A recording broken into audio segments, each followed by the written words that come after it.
Saya pernah berpikir bahwa segala sesuatu dalam hidup dapat dikendalikan oleh kemampuan dan pengalaman saya sendiri. Aset, kekuasaan, reputasi, semuanya hanyalah angka yang tersimpan rapi dalam file data yang saya kuasai di layar setiap pagi. Tetapi pada suatu sore di bulan Januari, di koridor dingin Menara Mandiri Syariah, ada satu hal kecil yang meruntuhkan semua formula di dalam diri saya. Nama saya Farhan Mahendra, 43 tahun, CEO Mahendra Holdings, sebuah kelompok investasi yang dianggap sebagai kekaisaran emas di jantung Jakarta. Orang bilang saya adalah contoh pria sukses, memiliki rumah di Cipete, mobil mewah, dan jadwal rapat yang padat selama sebulan. Tetapi mungkin mereka tidak tahu bahwa di balik dinding kaca itu, saya hanyalah seorang kesepian yang hidup di antara file-file data tanpa jiwa. Saya yakin bahwa uang dapat menyelesaikan semua masalah, sampai saya mendengar suara kecil memanggil saya di tengah keramaian. Sore itu hujan turun ringan. Hujan turun, saya melangkah keluar dari mobil sambil mendengar asisten melaporkan melalui telepon. Pak Farhan, rapat dengan investor Tokyo akan dimulai dalam 15 menit. Saya mengangguk, melangkah cepat melalui lobi besar berlantai marmer. Pintu lift terbuka, cahaya memantul dari cermin baja yang berkilauan. Saya terbiasa dengan pemandangan itu, tepat, bersih, tanpa celah. Tetapi ketika lift tiba-tiba berhenti di lantai 15, sistem mengeluarkan suara kesalahan. Saya mengerutkan kening.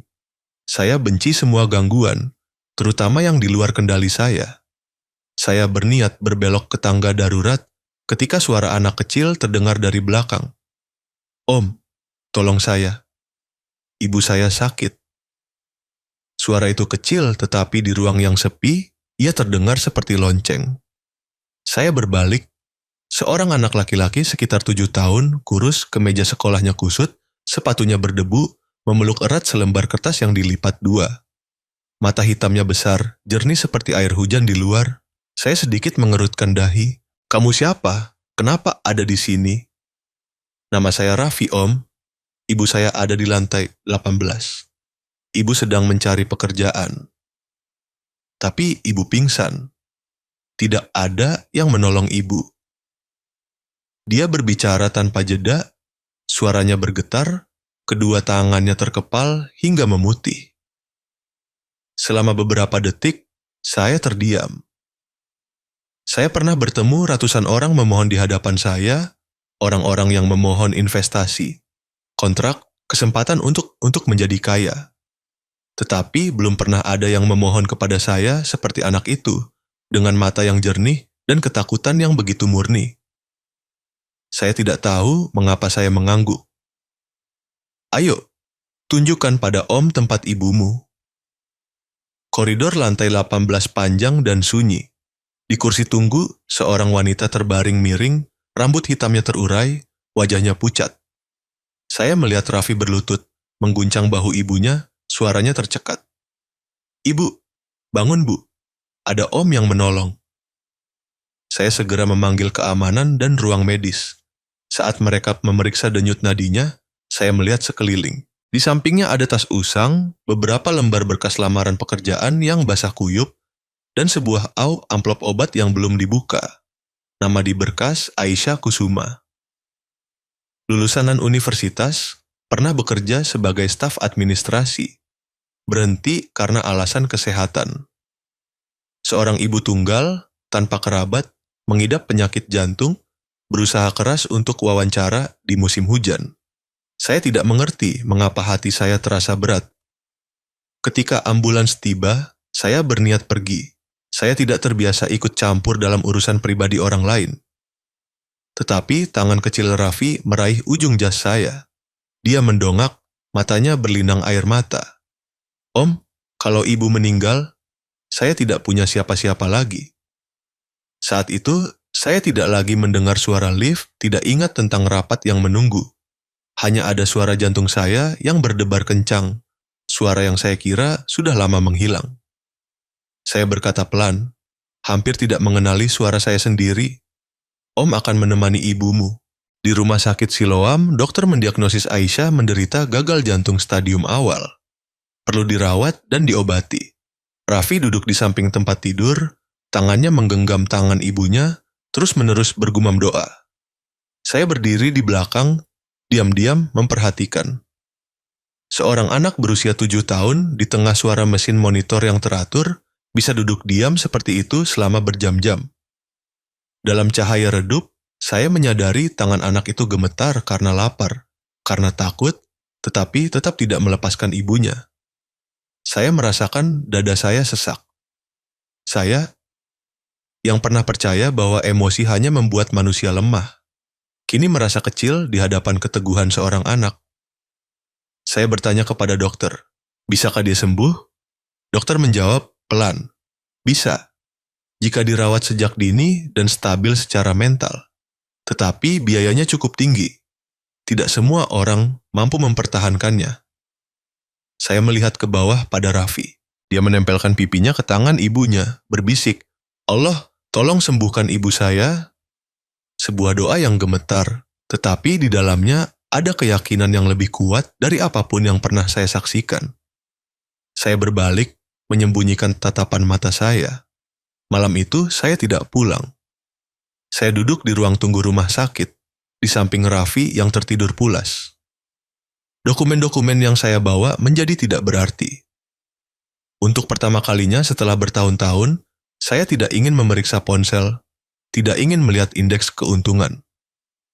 Saya hanya berpikir jika besok Aisyah tidak sadar kemana anak itu akan pergi.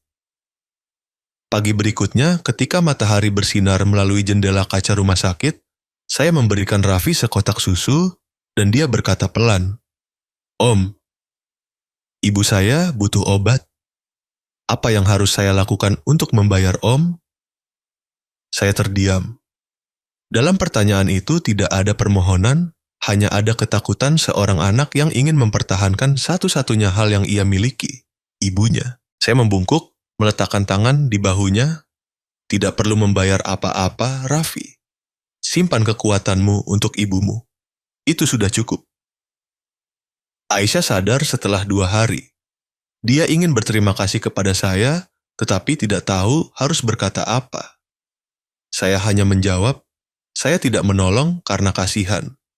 Saya menolong karena saya yakin kalian berdua pantas mendapatkan kehidupan yang layak. Sebelum meninggalkan kamar, saya meninggalkan sebuah amplop. Di dalamnya ada kartu nama saya, bersama beberapa baris tulisan tangan. Jika butuh pekerjaan, datanglah ke rumah saya. Saya selalu membutuhkan orang yang tahu cara menjaga keyakinan.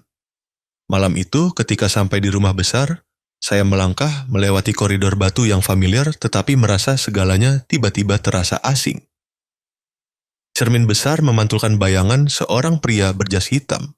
Tetapi tatapan matanya sudah tidak sedingin sebelumnya. Saya menyadari ada saat-saat yang datang tanpa kita persiapkan. Mereka memaksa kita untuk melihat kembali semua hal yang kita anggap paling kokoh dalam hidup kita. Mungkin takdir saya dimulai dari koridor itu. Tempat seorang anak kecil berdiri gemetar, hanya mengucapkan satu kalimat yang cukup untuk mengubah seluruh dunia di dalam diri saya. Jika Anda pernah menyaksikan seseorang berjuang di antara batas hidup dan mati, Anda akan mengerti bahwa terkadang yang mereka butuhkan bukan hanya uang atau dokter, tetapi tangan yang bersedia terulur dan doa yang tulus. Jika Anda setuju dengan itu, silakan tinggalkan komentar UI. Ketika Aisyah melangkah melewati gerbang rumah besar Cipete untuk pertama kalinya, saya tidak mengerti mengapa suasana di rumah tiba-tiba berbeda. Mungkin bukan karena pendatang baru, tetapi karena rumah ini sudah terlalu lama sunyi. Saya tinggal sendirian hampir 10 tahun, di tengah kemewahan yang tanpa jiwa. Rumah besar itu dirancang dengan gaya Eropa, dinding putih, lantai batu dingin, koridor panjang dan bersih, hingga terdengar suara sepatu menyentuh lantai. Semuanya berjalan lancar, tepat waktu, seperti kehidupan saya sendiri. Tetapi dalam kesempurnaan itu, ada satu hal yang telah lama mati, kehangatan manusia. Aisyah menunduk memberi hormat kepada saya dengan senyum lembut.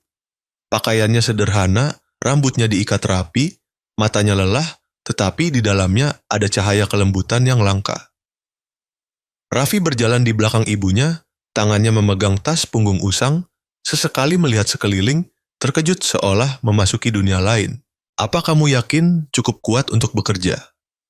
Saya bertanya, berusaha menjaga suara tetap netral. Dia mengangguk, sedikit pelan. "Saya tidak ingin dikasihani, Pak. Saya hanya ingin bekerja." Saya diam. Saya pernah bertemu ratusan orang yang ingin mendekati saya demi keuntungan, demi reputasi. Tetapi Aisyah, dalam suaranya itu, hanya ada harga diri. Saya tidak tahu bahwa justru hal itulah yang membuat saya tidak bisa berpaling. Hari-hari pertama, saya hampir tidak bertemu dengannya. Pekerjaan saya masih berputar-putar. Rapat, penandatanganan, laporan, data. Tetapi setiap malam ketika pulang, saya mulai menyadari perubahan kecil. Meja kerja yang biasanya berantakan kini tertata rapi, setiap dokumen diberi label dengan hati-hati. Kopi hitam pekat yang biasa saya minum kini diseduh dengan pas, cukup hangat agar tidak pahit. Entah kenapa, saya menyadari diri saya tidak mudah marah lagi. Rumah yang tadinya sunyi kini memiliki suara langkah kecil setiap pagi. Raffi sering duduk di teras membaca buku. Terkadang ketika saya lewat, anak itu mendongak menyapa dengan sopan. "Om, selamat pagi." Hanya itu, tetapi saya merasa mood saya sedikit membaik. Pernah saya bertanya, "Raffi, apa kamu takut tinggal di sini?" Dia menggeleng, "Tidak, Om, di sini damai. Seperti saat ibu saya masih sehat." Saya terdiam. Saya pernah berpikir kedamaian adalah kemewahan yang hanya diperuntukkan bagi orang yang sudah selesai bekerja. Tetapi dari seorang anak, saya mendengar definisi paling sederhana tentangnya. Suatu malam di akhir pekan ketika kembali dari perjalanan dinas, saya melihat lampu dapur masih menyala. Aroma nasi tercium di seluruh ruangan, hal yang jarang terjadi di rumah ini. Aisyah sedang menyiapkan makan malam, sementara Raffi duduk di samping, menggambar sesuatu. Dia melihat saya lalu berlari menghampiri, tangannya memegang kertas berwarna. "Om, aku sudah selesai menggambar. Ini Om, ini Ibu, dan ini aku." Saya melihat gambar itu, 3 orang berdiri berdampingan, di belakang adalah atap rumah kecil, di atas ada bulan tersenyum. Hanya beberapa goresan canggung, tetapi hati saya sedikit sakit. Saya tidak ingat kapan terakhir kali saya dipanggil keluarga oleh seseorang. Aisyah melihat saya, sedikit malu. Saya minta maaf jika anak saya mengganggu Bapak. Saya menggeleng pelan. Tidak. Saya hanya tidak menyangka diri saya digambar dalam lukisan seperti itu. Malam itu, untuk pertama kalinya saya makan masakan rumahan, bukan makanan pesan antar dari restoran. Setiap hidangan sederhana saja, ikan goreng, sayuran rebus, sup asam. Tetapi saya makan lebih banyak dari biasanya. Dan ketika melihat Raffi tersenyum, saya tiba-tiba menyadari. Ada makanan yang membuat orang merasa tidak lagi kesepian. Perlahan, Raffi mulai menganggap saya sebagai kerabat. Dia bercerita tentang sekolah, memamerkan nilai ujian, menanyakan hal-hal yang polos yang membuat saya tertawa. Suatu sore ketika saya bekerja di kamar, Raffi berlari masuk. Suaranya serius. "Om, aku digigit lebah." Saya pikir itu masalah besar. Buru-buru berdiri, ternyata hanya bekas merah kecil di pergelangan tangan. Saya mengambil es untuk mengompresnya, berkata bercanda. "Sekarang pahlawan Raffi tidak takut lebah lagi, ya?" Dia tertawa lebar. "Jika ada Om di sana, lebah pun harus takut." Sebuah kata-kata anak kecil, tetapi itu menghangatkan hati saya dengan cara yang aneh. Dalam pekerjaan, saya selalu menjadi orang yang ditakuti orang lain, tidak pernah menjadi orang yang membuat siapapun merasa aman. Mungkin untuk pertama kalinya, saya mengerti bagaimana rasanya dipercayai oleh seseorang. Namun, di luar gerbang Cipete, dunia masih belum tidur. Desas-desus menyebar lebih cepat dari angin. Di kantor, beberapa orang berbisik bahwa saya membawa wanita asing ke rumah. Dan Mira Pratiwi, asisten saya, Wanita yang pernah yakin bahwa hanya dia yang bisa memahami saya, mulai menunjukkan sikap yang berbeda. Dia menelepon saya lebih sering, suaranya berusaha terdengar lembut. "Pak Farhan, saya dengar Bapak punya asisten rumah tangga baru. Siapa dia?" Saya menjawab singkat, "Hanya seseorang yang butuh pekerjaan." Saya mendengar jelas Mira tertawa pelan di telepon, tawa yang berbau cuka dingin. Saya tidak memedulikannya, tetapi firasat memberitahu saya, ada sesuatu yang sedang terbentuk. Awan mendung diam-diam menyelimuti kehidupan yang seolah baru menemukan napasnya kembali. Suatu malam, ketika saya sedang membaca laporan, Aisyah mengetuk pintu dengan pelan. Dia berdiri di luar, kedua tangan memegang secangkir teh jahe. "Saya buatkan untuk Bapak. Dengar-dengar Bapak sering batuk belakangan ini." Saya tersenyum tipis.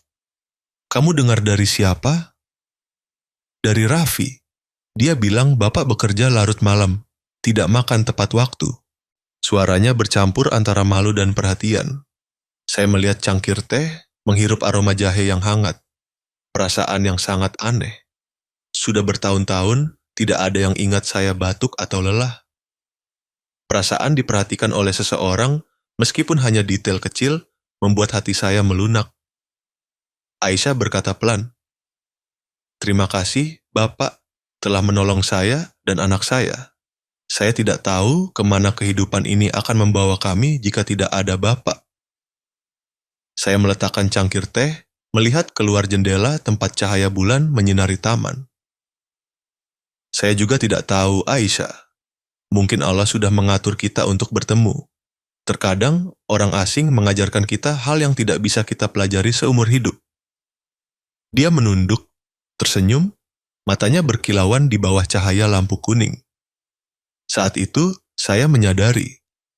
Antara belas kasihan dan perasaan, terkadang hanya ada garis batas yang sangat tipis, dan saya sedang berdiri tepat di atasnya. Setelah makan malam itu, saya kembali ke ruang kerja. Di meja, masih ada lukisan pemberian Raffi, 3 orang di bawah atap rumah. Saya mengambil lukisan itu, tersenyum, lalu meletakkannya kembali dengan hati-hati. Dalam hati saya tiba-tiba muncul pertanyaan. Mungkinkah kebaikan hati bisa tetap murni ketika hati mulai berdetak? Mungkin saya belum punya jawabannya, tetapi saya tahu segalanya sedang berubah, tidak berisik, tetapi sangat mendalam. Jika Anda pernah bertemu seseorang yang membuat Anda yakin bahwa sekeras apapun hidup ini, upaya diam-diam Anda tetap dilihat oleh seseorang, silakan tinggalkan komentar 1. Dan jika Anda masih menunggu tatapan yang cukup hangat untuk menyadari nilai diri Anda, silakan komentar 2. Karena siapa tahu, cerita ini akan membantu Anda percaya bahwa hal itu benar-benar ada. Mungkin setiap hal baik membawa bayangannya sendiri. Saya pernah berpikir bahwa hanya orang yang berdiri dalam cahaya yang mengerti nilainya, tetapi tidak. Justru dalam kegelapanlah, orang mengungkapkan hati mereka yang sebenarnya. Kehidupan di rumah besar Cipete berlalu lebih tenang dari yang saya bayangkan. Setelah bertahun-tahun hanya mengenal jadwal dan kontrak, saya mendapati diri saya mulai menantikan hal-hal kecil. Suara Raffi berlari di koridor, aroma masakan Aisyah, atau suara doa kecil yang terdengar dari ruang tamu setiap malam. Sungguh aneh, ketika sebuah rumah yang dulunya hanya memiliki suara pendingin udara dan langkah kaki pembantu, kini memiliki tawa, suara, dan kehidupan. Saya tidak berani mengakui hal itu kepada diri sendiri, tetapi setiap kali melihat mereka, hati saya yang sudah lama tertutup kembali melunak. Tetapi di dunia kantor, tempat saya masih disebut bos yang dingin, cahaya itu justru mulai membuat orang lain tidak nyaman. Di antara orang-orang yang bekerja dengan saya, Mira Pratiwi adalah yang paling lama. 6 tahun cukup baginya untuk memahami kebiasaan saya, cara saya berpikir, cara saya menandatangani, dan bahkan cara saya memilih kopi setiap pagi. Dia cerdas, ambisius, dan tahu cara membuat orang lain segan. Banyak orang pernah mengatakan bahwa dia adalah bayangan Farhan Mahendra. Tetapi ada satu hal yang tidak pernah saya mengerti. Mengapa tatapan Mira selalu mengandung sesuatu yang sekaligus mengagumi dan juga membenci. Suatu pagi di awal Maret, ketika saya melangkah masuk ke ruang kerja, dia sudah menunggu. Di tangannya ada setumpuk berkas. Suaranya pelan tetapi dingin. "Pak Kak Farhan, saya dengar Ibu Aisyah tinggal di rumah Bapak." Saya mendongak. Saya rasa urusan pribadi saya tidak perlu dibahas di sini. Dia tersenyum tipis. "Saya hanya khawatir tentang citra Bapak. Seorang wanita yang pernah dipecat karena penggelapan dana, kini tinggal bersama Bapak. Apakah Bapak tidak takut orang lain salah paham?" Saya tertegun. Siapa bilang dia pernah menggelapkan dana? Saya punya sumber internal. Dia pernah bekerja di perusahaan ekspor-impor, diberhentikan karena pelanggaran akuntansi. Dia berbicara dengan nada yang begitu yakin hingga saya hampir percaya. Tetapi seketika itu juga, sebagian dalam diri saya menolak. Aisyah yang saya kenal bukan orang seperti itu. Saya menjawab pelan. Saya percaya pada apa yang saya lihat, bukan apa yang orang lain katakan. Mata Mira sedikit menggelap. Dia membungkuk memberi hormat lalu keluar, meninggalkan aroma parfum yang kuat di udara, bersamaan dengan perasaan tidak nyaman yang menyusup ke dalam hati saya. Hari-hari berikutnya di kantor mulai muncul bisik-bisik. Beberapa karyawan menghindari tatapan saya ketika berpapasan, yang lain menunjukkan rasa ingin tahu. Saya menyadari diri saya menjadi topik pembicaraan di kelompok perusahaan yang saya dirikan sendiri. Sore harinya, saat pulang kerja, Rina, sekretaris lama saya, berkata pelan, "Pak, mungkin ada seseorang yang sengaja membuat rumor. Saya hanya ingin Bapak tahu, tidak semua orang di kantor ingin Bapak bahagia." Saya mengangguk, berusaha menahan napas berat. Kesuksesan bisa membuat orang segan, tetapi kebahagiaan, meskipun hanya secercah cahaya kecil, cukup untuk membuat orang lain iri.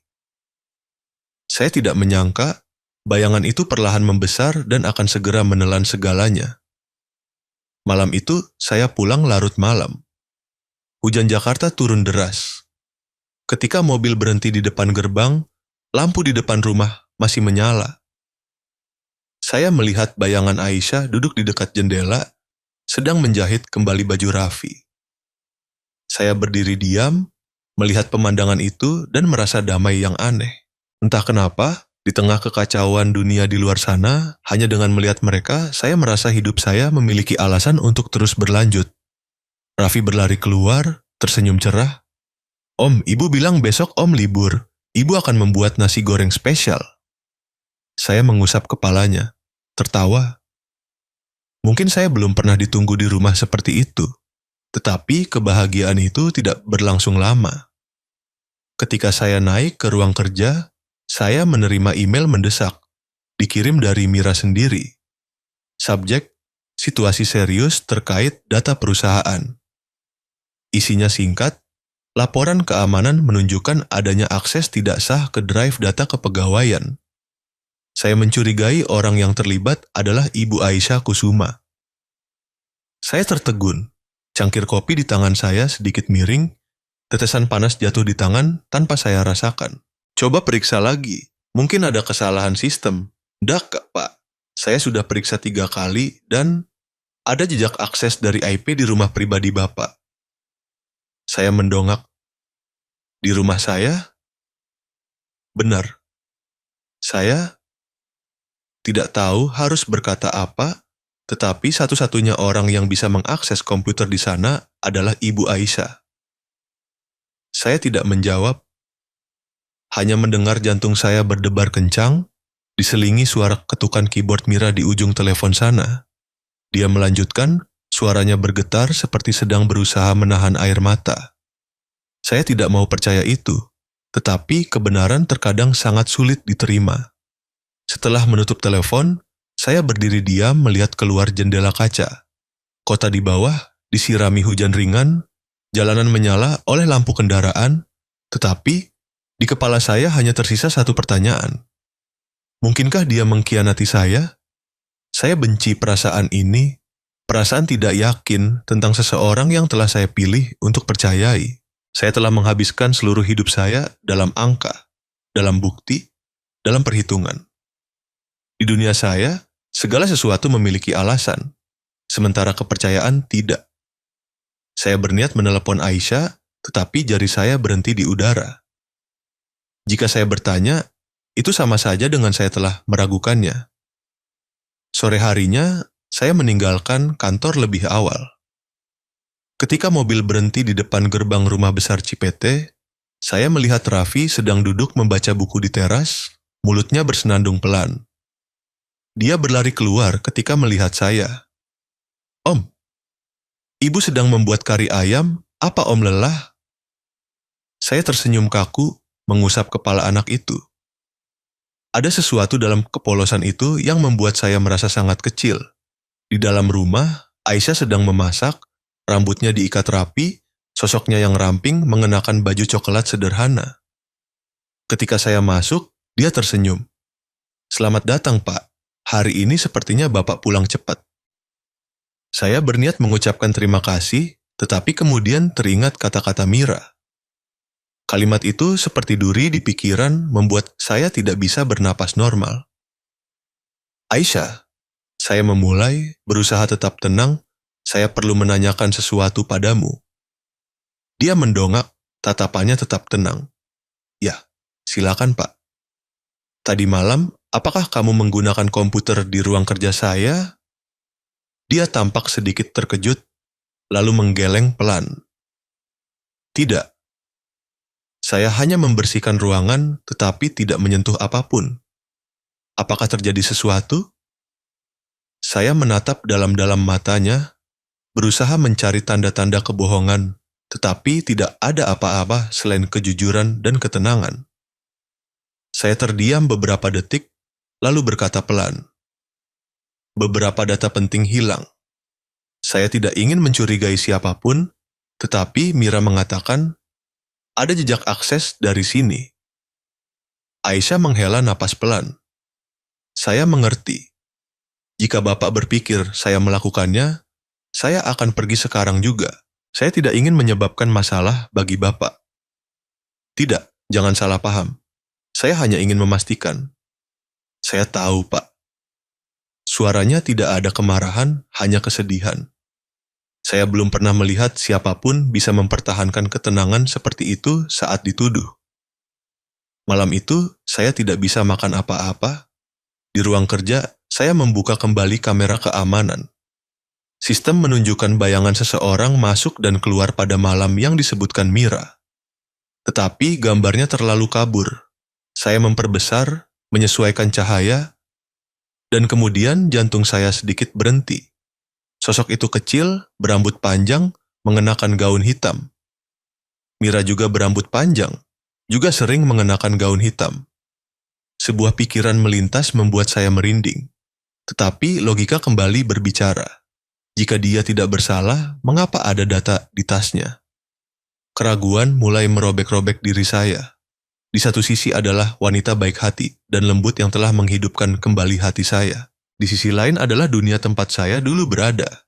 Dunia kebenaran, disiplin, dan bukti. Keesokan paginya, ketika saya melangkah masuk ke kantor, Rina, sekretaris lama saya, mendekat. Memberikan saya secangkir kopi seperti biasa. Melihat wajah saya yang tampak berbeda, dia bertanya pelan, "Bapak tidak enak badan, Pak?" "Saya baik-baik saja." Dia diam sejenak lalu berkata, "Saya dengar beberapa hal. Ada yang bilang Ibu Aisyah mengambil dokumen. Saya tidak percaya. Tidak semua orang bekerja demi keuntungan, Pak. Ada orang yang hanya butuh dipercaya." Saya menatapnya, tidak bergerak. Kalimat itu ringan seperti angin tetapi cukup kuat untuk menggoyahkan semua yang runtuh dalam diri saya. Saya berbalik, tidak menjawab, tetapi kalimat itu terus terngiang di kepala saya sepanjang hari. Malam itu, ketika sampai di rumah, saya melihat Raffi duduk diam di teras, matanya merah. "Om," ibu menangis. Saya tertegun. "Kenapa?" "Aku dengar Mbak, asisten rumah tangga, bilang beberapa orang di kantor bilang ibu mencuri. Ibu bilang tidak apa-apa, tapi aku lihat ibu menangis di kamar." Saya membungkuk, meletakkan tangan di bahunya. Rasa bersalah melonjak seperti ombak. Saya, pria yang pernah dipuji sebagai orang yang rasional dan adil, kini menyakiti orang yang tidak pantas dicurigai. Saya melangkah masuk ke ruang tamu. Aisyah duduk di sana, tangannya memeluk sapu tangan kecil, matanya bengkak. Dia berdiri ketika melihat saya. Bapak tidak perlu mengatakan apa-apa. Saya mengerti. Saya tahu orang seperti saya tidak mudah dipercaya. Saya mendekat, suara saya serak. Aisyah, saya tidak ingin percaya hal buruk, tetapi saya juga tidak bisa mengabaikan keraguan. Saya hanya belum menemukan jawaban. Dia tersenyum tipis, air mata mengalir. Ada kebenaran, Pak, yang tidak perlu dicari, hanya perlu dirasakan. Saya tidak tahu harus berkata apa lagi. Saya hanya berdiri di sana, melihat wanita yang ramping namun sangat kuat. Malam itu saya tidak tidur. Hujan Jakarta turun deras. Suara guntur bergema, berpadu dengan beratnya hati saya. Saya ingat kata-kata Rina, ada orang yang hanya butuh dipercaya. Dan kata-kata Aisyah, ada kebenaran yang tidak perlu dicari, hanya perlu dirasakan. Mungkin saya sudah terlalu terbiasa melihat dunia melalui angka hingga lupa bahwa manusia bukanlah perhitungan. Tetapi saya tetap membutuhkan bukti. Karena kebaikan, jika diletakkan di tempat yang salah, akan membunuh kedua belah pihak. Saya bangkit, melangkah keluar ke koridor. Raffi tidur nyenyak di sofa, tangan kecilnya memeluk erat buku gambar. Di sampulnya ada gambar 3 orang berdiri di bawah atap rumah. Tulisan tangan canggung, keluarga saya. Saya menyentuh gambar itu dengan lembut. Mungkin di dunia seorang anak, kepercayaan tidak membutuhkan bukti. Dan mungkin itulah cara hidup yang paling benar. Saya kembali ke kamar, melihat Aisyah duduk diam di dekat jendela. Saya berkata pelan, suara saya berat namun yakin. Jika kamu mengatakan yang sebenarnya, kebenaran akan menemukan jalannya. Saya janji. Dia tidak menjawab, hanya mengangguk pelan seolah telah mengerti bahwa sebelum kebenaran muncul, kepercayaan juga perlu diselamatkan. Ada malam-malam, meskipun rumah itu sunyi, hati saya masih dipenuhi suara-suara tak bernama. Suara keraguan, penyesalan, dan kepercayaan yang goyah. Saya pernah berkata kepada Aisyah, jika kamu mengatakan yang sebenarnya, kebenaran akan menemukan jalannya. Tetapi ketika cahaya belum datang, justru saya sendiri yang paling takut pada kegelapan. Pagi berikutnya, saya datang ke kantor lebih awal dari biasanya. Saya tidak bisa tidur, pikiran saya dipenuhi pertanyaan tanpa jawaban. Jika Aisyah benar-benar tidak bersalah, mengapa ada data di tasnya? Jika dia bersalah, mengapa matanya masih bersinar begitu saat diinterogasi? Duduk di depan layar, saya melihat laporan tetapi tidak bisa membaca apa-apa. Saya, yang pernah memimpin ribuan karyawan, menentukan nasib sebuah perusahaan besar, kini tidak dapat membuat keputusan tentang seorang wanita dan anak kecil. Siang itu, saya memanggil Aisyah ke kantor. Dia masuk, membungkuk memberi hormat dengan lembut, tatapannya tenang tetapi sedikit lelah. Saya sudah berpikir semalaman. Kata saya, suara saya berat, mungkin kamu harus mengambil cuti beberapa minggu, sampai saya menyelesaikan semuanya. Aisyah menunduk pelan. Saya mengerti, Pak. Saya tidak menyalahkan. Saya hanya berharap Bapak menemukan kebenaran. Dia berkata lalu meninggalkan ruangan tanpa setetes air mata. Hanya meninggalkan aroma teh jahe yang lembut. Pintu tertutup, saya duduk diam. Saya mengira keputusan itu akan mengurangi beban saya, tetapi tidak. Itu membuat saya merasa baru saja kehilangan sesuatu yang lebih penting daripada kebenaran. Sore itu, Rina, sekretaris lama saya, masuk ke ruangan, wajahnya tampak aneh. Pak Farhan, saya perlu bicara pribadi. Saya mengangguk. Saya dengarkan. Dia ragu-ragu lalu bercerita. Tadi malam, saya kembali ke kantor untuk mengambil dokumen. Ketika melewati ruangan Mira, saya mendengar dia berbicara di telepon. Saya tidak sengaja mendengar, tapi suaranya sangat keras, Mungkin karena dia pikir jam segitu sudah tidak ada orang. Saya menyipitkan mata. Apa yang dia katakan? Rina menarik napas dalam-dalam. Dia mengatakan bahwa Farhan pasti akan mencurigai Aisyah. Tidak ada yang akan percaya wanita miskin seperti dia. Dan dia juga berbicara tentang akan menghapus jejak USB. Saya duduk diam, tangan saya terkepal.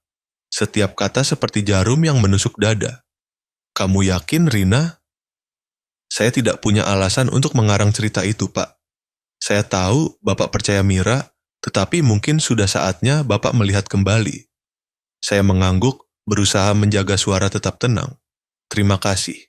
Tolong rahasiakan hal ini. Saya butuh waktu untuk mengkonfirmasi. Malam itu, saya meminta Departemen IT untuk memeriksa kembali seluruh log system. Tidak lama kemudian, laporan dikirimkan. Di dalamnya ada akses tidak normal. Bukan dari komputer di rumah saya, tetapi dari perangkat pribadi asing yang terdaftar atas nama Mira Pratiwi. Bukti kedua datang lebih cepat dari yang saya duga. Seorang petugas keamanan mengatakan telah melihat Mira meninggalkan area kantor larut malam pada malam data hilang. Tangannya memegang USB berwarna perak. Potongan-potongan teka-teki itu secara bertahap menyatu dan gambaran keseluruhan muncul. Semuanya diatur oleh Mira. Saya memerintahkan penyelidikan lebih lanjut. Seminggu kemudian, hasil akhir dibawa di komputer pribadi Mira. Mereka menemukan folder bernama Dana Kepegawaian Palsu, bersama dengan salinan data yang dicuri. Saya melihat lembar berita acara, hati saya sakit. Sebagian karena marah, sebagian lagi karena kecewa. Saya pernah percaya Mira sebagai rekan kerja yang setia, seseorang yang mengenal saya lebih dari siapapun, dan mungkin justru kepercayaan itu yang membuatnya berpikir dia berhak mengendalikan emosi saya. Keesokan paginya, saya memanggil Mira. Dia masuk, wajahnya tenang, masih berusaha mempertahankan penampilan profesional seperti biasa. Pak, Bapak ingin bertemu saya? Saya tidak berkata apa-apa, hanya meletakkan setumpuk berkas investigasi di depannya. Halaman pertama adalah gambar USB, diikuti oleh log akses dan tangkapan layar folder Dana Kepegawaian Palsu. Dia melihat sekilas, lalu tersenyum tipis. Saya tidak tahu apa yang Bapak maksud. Saya tidak menuduh, saya hanya membaca kembali kebenaran, jawab saya. Keheningan berlangsung beberapa detik, lalu bibirnya bergetar. Saya hanya ingin Bapak memperhatikan saya, Farhan, hanya sekali saja. Bapak tidak mengerti. Saya di samping Bapak selama 6 tahun, Bapak tidak pernah melihat saya seperti Bapak melihat wanita itu. Suaranya tercekat, air mata menetes, tetapi saya hanya merasa dingin. Saya melihatmu sebagai rekan kerja, Mira, tapi hari ini saya hanya melihat pengkhianatan. Dia menunduk, bahunya bergetar. Saya minta maaf. Saya mengangguk pelan, suara saya anehnya tenang. Saya tidak butuh permintaan maaf. Saya butuh keadilan untuk orang yang telah kamu celakai. Ketika petugas keamanan datang, Mira tidak melawan. Sebelum pergi, dia berbalik berkata pelan. Bapak akan menyesal, Farhan. Karena orang seperti saya hanya butuh satu tatapan, sedangkan dia hanya butuh belas kasihan. Saya tidak menjawab. Pintu tertutup dan bersamanya sebagian kegelapan dalam diri saya juga tertutup. Sore itu, saya datang menemui Aisyah. Dia sedang duduk di taman di samping Raffi yang sedang menggambar. Ketika melihat saya, dia berdiri, tatapannya terkejut dan sedikit hati-hati. Apa Bapak datang untuk menyampaikan kabar buruk? Saya menggeleng pelan. Tidak, Aisyah. Saya datang untuk meminta maaf padamu. Seharusnya saya tidak meragukanmu. Lebih tepatnya, seharusnya saya percaya pada perasaan hati saya sendiri. Aisyah sedikit terkejut, lalu diam menatap saya. Saya melanjutkan. Setelah apa yang baru saja terjadi, saya lebih mengerti tentang satu hal penting. Jika saya selalu mencari cukup bukti untuk membuktikan, itu tidak akan disebut kepercayaan lagi. Karena jika melihat baru percaya, maka itu tidak lagi bermakna. Sama seperti kita menaruh keyakinan pada Allah, Meskipun belum pernah melihatnya, tetapi kita selalu percaya pada keajaiban yang Dia berikan.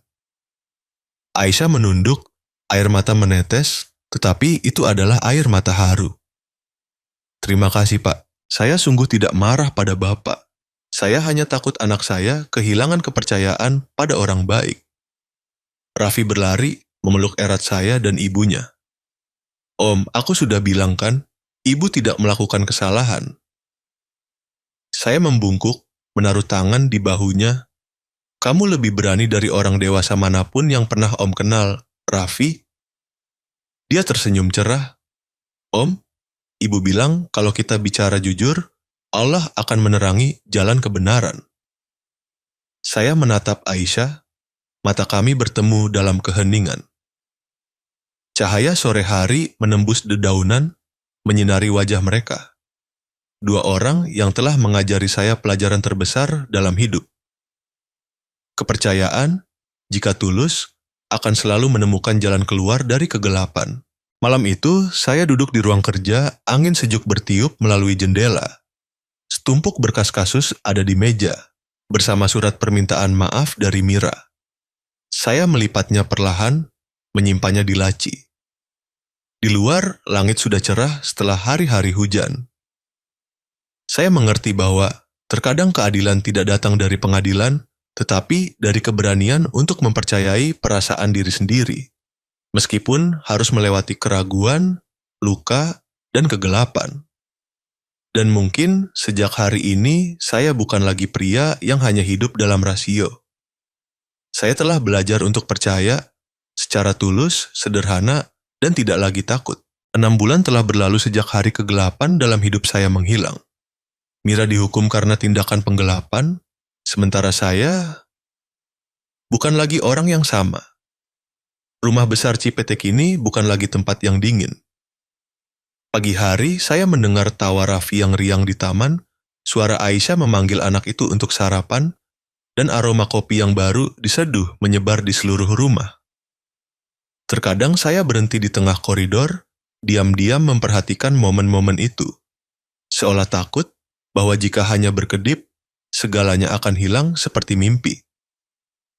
Aisyah telah menjalani operasi jantung yang sukses pada awal Oktober. Saya masih ingat hari dia dibawa keluar dari ruang operasi. Saya menggenggam tangannya erat-erat, mendengar dokter berkata, operasinya berhasil. Selama dia terus menjalani pengobatan yang tepat, dia akan hidup sehat dan panjang umur. Saat itu, saya tidak bisa menahan air mata. Saya, yang pernah bangga bahwa saya tidak mudah terharu, menangis. Bukan karena takut kehilangan, tetapi karena tahu bahwa saya baru saja menemukan kembali alasan untuk hidup. Hari Aisyah keluar dari rumah sakit, langit Jakarta cerah luar biasa. Saya ingat, dia duduk di samping jendela mobil, angin berembus pelan melewati rambutnya, sinar matahari menyinari wajahnya yang kurus namun berseri. Saya hidup berkat Bapak, katanya, suaranya lembut seperti angin. Saya menggeleng, tidak, Aisyah. Saya hanya orang yang dipilih Allah untuk mengembalikan apa yang pantas kamu miliki. Dia tersenyum, menunduk. Itu adalah senyuman yang saya tahu akan saya bawa sepanjang hidup. Kehidupan berangsur kembali ke orbitnya. Raffi kembali ke sekolah. Dia bercerita tentang teman-temannya, tentang mimpinya menjadi dokter untuk mengobati ibunya dan orang-orang miskin. Sedangkan saya, setiap pagi berdoa, hal yang belum pernah saya lakukan selama bertahun-tahun. Dulu saya memohon kepada Allah untuk kesuksesan, kekuasaan, angka, dan ketenaran. Kini saya hanya memohon kedamaian yang cukup untuk terus melakukan hal yang benar. Disitulah ide tentang Yayasan Harapan Baru lahir. Saya ingin membantu orang-orang yang pernah mengalami situasi seperti Aisyah, orang-orang yang dilupakan oleh masyarakat, yang hanya membutuhkan kesempatan kecil untuk memulai lagi. Saya bersama tim saya mendirikan yayasan yang mendukung bantuan medis, pelatihan kerja, dan penempatan kerja untuk ibu tunggal dan pasien yang kurang mampu. Pada hari penandatanganan keputusan pendirian, saya mendongak melihat foto ibu saya yang tergantung di kantor. Saya berbisik, "Ibu, Saya butuh waktu bertahun-tahun untuk mengerti, menolong orang lain adalah satu-satunya cara untuk menyelamatkan diri sendiri. Upacara peluncuran Yayasan Harapan Baru diadakan pada suatu sore di bulan Desember. Langit cerah, sinar matahari keemasan yang lembut menyebar di atas pepohonan di sekitar rumah besar. Para tamu adalah perwakilan pers, pengusaha, dan juga orang-orang yang pernah dibantu yayasan selama masa percobaan. Saya melangkah naik ke podium, melihat Aisyah duduk di barisan depan.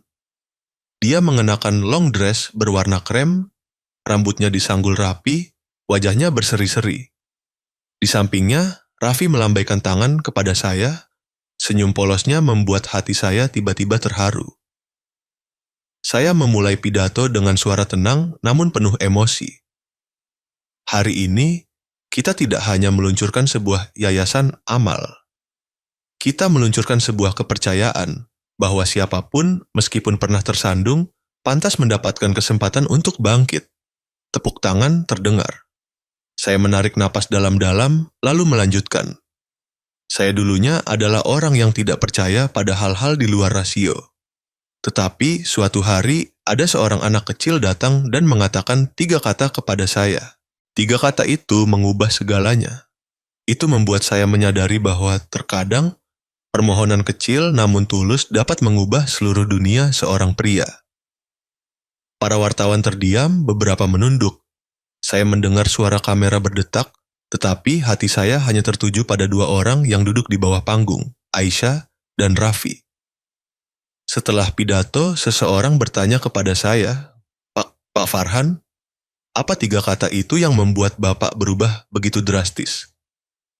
Saya tersenyum, menjawab singkat, hanya 3 kata, tolong, ibu saya sakit. Suasana di aula hening. Saya mendengar seseorang terisak pelan. Raffi menoleh melihat ibunya, menggenggam tangannya erat-erat. Lalu tiba-tiba, dia berlari naik ke panggung. Semua orang terkejut. Dia mendekati saya, meraih tangan saya, suaranya kecil tetapi terdengar jelas di mikrofon. Om, sekarang kita sudah jadi keluargaan? Saya terdiam. Lampu sorot aula menyinari wajah polos anak itu, orang yang telah mengajari saya arti percaya, berkorban, dan mencintai tanpa syarat. Saya membungkuk, mengusap kepalanya pelan. Benar, Raffi. Allah telah mempertemukan kita. Tepuk tangan bergemuruh, panjang dan hangat. Di barisan depan, Aisyah menyeka air matanya, tatapan lembutnya tertuju pada kami. Setelah upacara, para tamu perlahan meninggalkan tempat. Hanya tersisa kami bertiga, saya, Aisyah, dan Raffi berdiri di dekat jendela, melihat matahari terbenam di taman di belakang rumah besar. Cahaya matahari sore memantul di jendela, menyelimuti kami dengan lapisan cahaya keemasan lembut seperti beludru. Raffi tertawa riang memegang tangan kami berdua, berkata, Om, aku pikir ibu harus mengajari Om memasak, karena Om hanya tahu cara bekerja. Aisyah tertawa, menoleh pada saya. Anak itu benar, kamu perlu belajar cara hidup, tidak hanya bekerja. Saya melihat mereka, lalu tertawa. Saya setuju, tapi dengan satu syarat, saya boleh menjadi tukang cuci piring. Tawa bergaung, bercampur dengan angin sore yang bertiup melalui dedaunan. Saat itu, saya mengerti bahwa kebahagiaan sebenarnya sangat sederhana, hanya bisa tertawa bersama seseorang setelah hari-hari menangis. Malam itu, ketika Aisyah dan Raffi sudah tidur, saya melangkah keluar ke balkon. Kota Jakarta di bawah berkedip dengan cahaya lampu, tetapi saya hanya melihat bintang-bintang di atas. Saya berbisik pelan sebuah doa pertama yang saya ucapkan dengan sepenuh hati. Ya Allah, terima kasih, Engkau telah membawa mereka, agar saya mengerti bahwa kekayaan tidak terletak pada rekening bank, tetapi pada hati nurani saya sendiri. Saya mendongak ke langit, senyum tipis mengembang di bibir. Di belakang saya, di rumah yang hangat bercahaya, suara Raffi terdengar samar-samar dalam tidurnya.